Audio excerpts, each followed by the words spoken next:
Morning class. बेटा आज हम करेंगे धनुष की प्रत्यंचा के क्वेश्चन आंसर। पेज नंबर है 75। आपकी हिंदी बुक निकालिए, उसमें पेज नंबर 75 पे देखिए क्वेश्चन है, ये लघुत्तरीय है। तो हम करते हैं धनुष की प्रत्यंचा के क्वेश्चन आंसर। सबसे पहले लघुत्तरी का फर्स्ट प्रश्न है, तूफानों से खेलने का आशय स्पष्ट कीजिए। तो हम लोगों ने ये कविता पढ़ी थी, इसके कवि हैं देवेंद्र दीपक। और यहाँ पे जो प्रश्न है तूफानों से खेलने का क्या आशय है, ये यहाँ पे लिखा है। तो आप इसका आंसर लिखिए। तूफानों से खेलने का आशय है, तूफानों से खेलने का आशय है, डैश लगा के लिखिए। निडर होकर, तूफानों से खेलने का आशय है निडर होकर जीवन में आई निडर होकर जीवन में आई कठिनाइयों का सामना, जीवन में आई कठिनाइयों का सामना करते हुए निरंतर आगे बढ़ते रहना, निरंतर आगे बढ़ते रहना। सेकंड क्वेश्चन है, कोई शिक्षक अपने विद्यार्थी के लिए किस प्रकार सेतु बन सकता है? आप उत्तर लिखिए। कविता के अनुसार कोई भी शिक्षक अपने विद्यार्थी का, कविता के अनुसार कोई भी शिक्षक अपने विद्यार्थी का मनोबल बढ़ाकर, एवं उनका मार्गदर्शन कर कर, अपने विद्यार्थी का मनोबल बढ़ाकर एवं उनका मार्गदर्शन कर कर उनके जीवन में सेतु बन सकता है। उनके जीवन में सेतु का मतलब मैंने आपको बता दिया था, सेतु का मतलब होता है पुल, बांध, है ना। सेतु बन सकता है। तीसरा क्वेश्चन है, प्रत्यंचा को शक्ति के साथ खींचने से कवि का क्या आशय है? स्पष्ट कीजिए। प्रत्यंचा को शक्ति के साथ खींचने से कवि का आशय है, प्रत्यंचा को शक्ति के साथ खींचने से कवि का आशय है अधिक शक्ति लगाने एवं, पर मत लिखना, अधिक शक्ति लगाने एवं लक्ष्य साधकर काम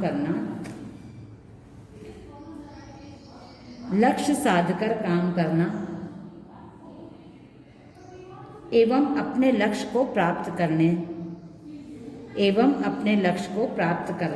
है। अपने लक्ष्य साधकर काम करना एवं अपने लक्ष्य को प्राप्त करना है। मतलब यहाँ पे प्रत्यंचा को शक्ति के साथ खींचना मतलब टीचर्स को आप धनुष समझ के, और जो डोरी है उसको आप जब जोर से खींचोगे तो वो उतने ही तेज जाके लक्ष्य को भेदता है। तो इसलिए आप शिक्षक से जो प्राप्त कर सकते हो वो प्राप्त करके और अपने पूरे कोशिश के साथ यदि लक्ष्य प्राप्ति में लगोगे, ईमानदार कोशिश करोगे, तो आप जरूर अपने लक्ष्य को, अपने गोल को अचीव कर सकते हो। फोर्थ है, शिष्य की प्रसन्नता और दुख का गुरु पर क्या प्रभाव होता है? देखिए, शिष्य की प्रसन्नता एवं दुख से गुरु भी प्रसन्न एवं दुखी हो जाते हैं। शिष्य की प्रसन्नता एवं दुख से गुरु भी प्रसन्न एवं दुखी हो जाते हैं। अर्थात शिष्य की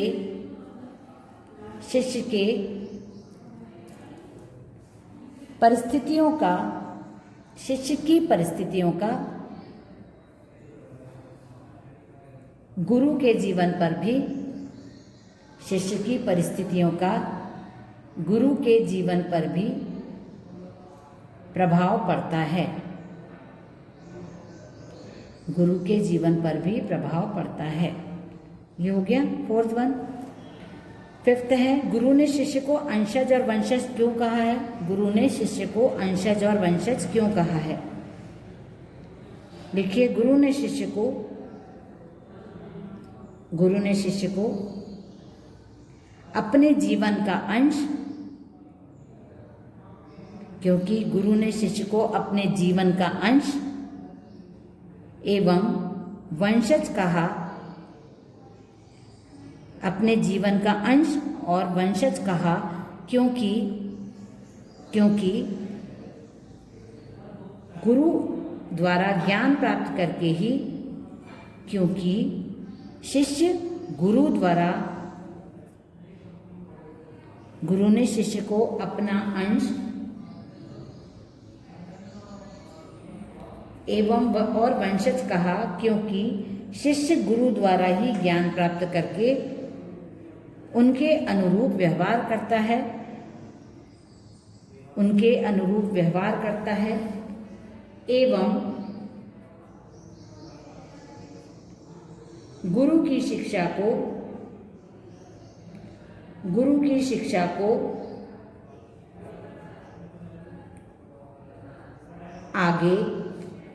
आगे बढ़ाता है। गुरु की शिक्षा को आगे बढ़ाता है। जो हमारा वंश चलता है ना, जैसे एक ही खानदान में हम जो चीज़ होती जाती है वो आगे बढ़ाते जाते हैं, उसी प्रकार उनको वंशज कहा जाता है। एक ही वंश के, एक ही कुल के लोग जो काम करते हैं या पैदा होते हैं और उनको वंशज कहा जाता है। उसी प्रकार गुरु का वंशज कौन होता है? शिष्य होता है, क्योंकि वो गुरु से सीख के और गुरु का सीखा हुआ संस्कार, शिक्षा, ज्ञान को आगे बढ़ाते जाते हैं। इसलिए जो शिष्य होते हैं वो गुरु के क्या होते हैं? अंशज होते हैं और वंशज भी होते हैं। दीर्घ उत्तरी का फर्स्ट अब हम लिखेंगे नहीं, अभी नेक्स्ट है कवि का मन खुशी से कब झूमने लगता है। तो ये वाला 6 वाला लिखिए। गुरु का मन शिष्य को सफल एवं सुखी देखकर गुरु का मन शिष्य को सफल एवं सुखी देखकर प्रसन्न हो उठता है। गुरु अपनी दी हुई शिक्षा को उचित एवं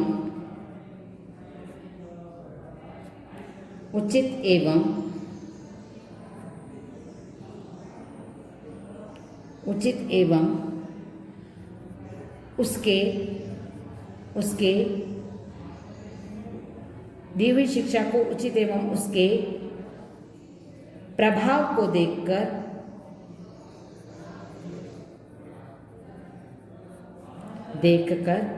संतुष्ट होता है। उसके प्रभाव को देखकर संतुष्ट होता है। ये हमने कितने कर लिए? 6 इसके लघुत्तरी ये कंप्लीट कर लिए। अब हम दीर्घ उत्तरी करेंगे। चूल के बीच ही फूल खिलता है, इसका आशय प्रस्तुत कविता के संदर्भ में स्पष्ट कीजिए। सबसे पहले आप लिखिए प्रस्तुत कविता के संदर्भ में इस पंक्ति से आशय है। प्रस्तुत कविता के संदर्भ में इस पंक्ति से आशय है कि जिस प्रकार कांटों के बीच में रहकर भी पुष्प अपना महत्व रहकर भी फूल लिख लो। आपको पुष्प यदि कठिन लगता है शब्द तो आप लिख लो फूल अपने महत्व को कायम रखता है।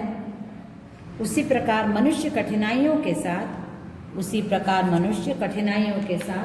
लड़ते हुए जीवन में सफलता प्राप्त करता जाता है। उसी प्रकार मनुष्य कठिनाइयों से लड़ते हुए जीवन में सफलता प्राप्त करता जाता है। मतलब ये तो आपने लिखा, लेकिन जिस प्रकार कांटों के साथ फूल हमेशा कांटों के बीच में रहता है लेकिन फिर भी अपनी सुंदरता के महत्व को ख़त्म नहीं कर पाता, उसी प्रकार मनुष्य के जीवन में बहुत सारी कठिनाइयाँ, प्रॉब्लम्स आती, लेकिन फिर भी वो जो उसके कर्तव्य हैं वो उनकी पूर्ति करता है और हमेशा आगे बढ़ता जाता है। दूसरा प्रश्न है मैं नींव बन मीन को बेधने में कौन सी पौराणिक अंतरकथा निहित है। ये मैंने ओमिट करवा दिया था, तो लास्ट ईयर भी नहीं लिखवाया मैंने, क्योंकि ये पूरी एक स्टोरी लिखना पड़ेगी अपने को। इससे अच्छा अपन थर्ड वाला करते हैं। बहुत सारे हैं वैसे भी, इसमें 6 हैं और 9 दीर्घोत्तरी हैं, तो बहुत क्वेश्चंस हो रहे हैं। इसलिए मैं नींव बन नीचे रहूँगा, ये थर्ड वाला जो क्वेश्चन है इसको आप लिखिए। इस पंक्ति का अर्थ स्पष्ट कीजिए। मैं नींव बन नीचे रहूँगा, पंक्ति लिखिए, मैं नींव बन नीचे रहूँगा। इसको आपको उत्तर में लिखना है इन्वर्टेड कॉमास में। इस पंक्ति से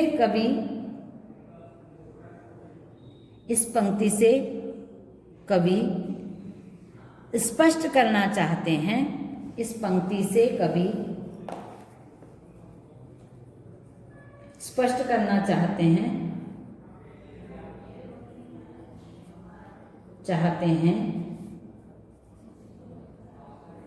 कि जिस प्रकार किसी इमारत की मजबूती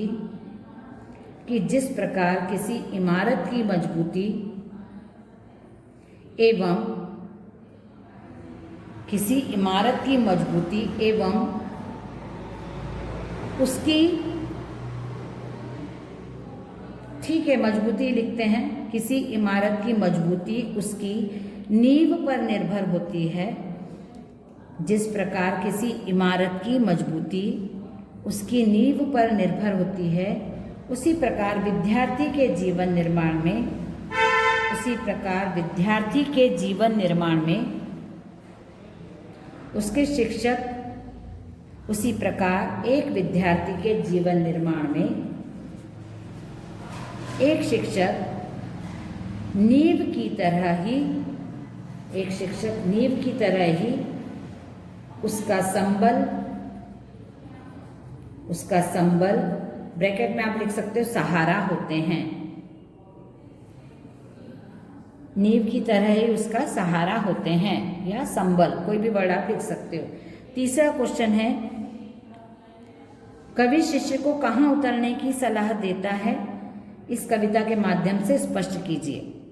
लिखिए, कवि शिष्य को बताते हैं, कवि शिष्य को इस जीवन रूपी महासागर में उतरने की सलाह देते हैं। कवि शिष्य को इस जीवन रूपी महासागर में उतरने की सलाह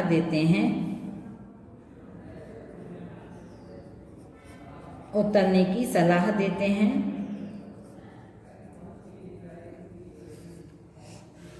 और सलाह देते हैं, उनका मानना है कि यह जीवन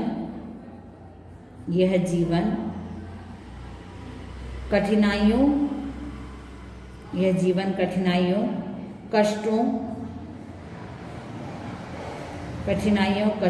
एवं दुखों का महासागर है।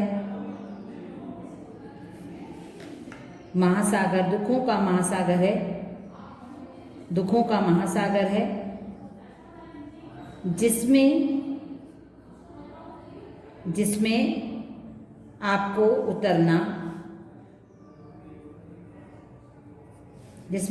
उतरना एवं अपने प्रयासों से इसे पार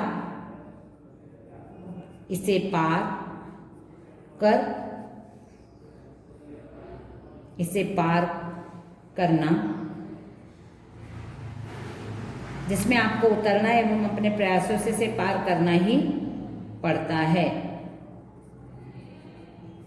ठीक है, तो ये आपके दीर्घोत्तरी के 3 क्वेश्चन हो गए। अब नेक्स्ट क्वेश्चन हम अगली क्लास में कंप्लीट करेंगे। ओके बेटा, चलिए बाय एवरीवन।